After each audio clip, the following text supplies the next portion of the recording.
sheriff's deputies stormed a house following an 8-hour standoff in Pico Rivera. It began last evening at 5:30 in the 9000 block of Rose Hedge Drive. KCAL 9's Joy Benedict has been at the scene all night. She joins us live with the latest. Joy, certainly some scary moments for residents in that area. So many scary moments, not only for the residents, but the family that was inside this home when a man breaks in and then starts exchanging gunfire with deputies, leaving the homeowner dead. Now, there was a hostage situation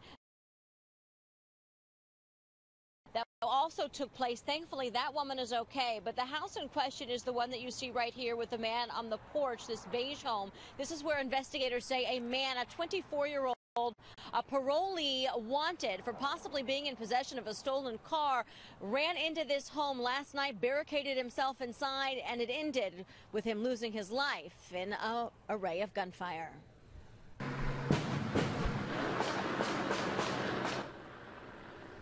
That was the sound neighbors heard just before 2 o'clock this morning as the SWAT team and the Los Angeles County Sheriff's Department deputies stormed into this home.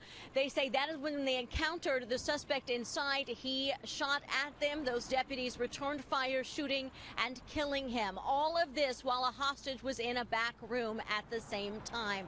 I want to show you some video from earlier in the evening when all of this started, though. We're told it started at about 5:30. That's when investigators here in the neighborhood were looking for that suspect. They saw him on the street. They saw him hop a fence and go into this home. Before they could reach the home, deputies say that man opened fire from inside that home. Deputies returned fire, and in the process, a 54-year-old man who we're told lives inside was shot and killed in that crossfire of the gunfire and the gun battle that ensued. His family was inside. Most of them were able to get out, but we are told by neighbors it was his wife who was then stuck inside, immobile, unable to get out of that home as the standoff went on. Just heard all the police come in and shots fired, and that's when I pulled up, and one of the deputies told me to get out of the truck and to move back.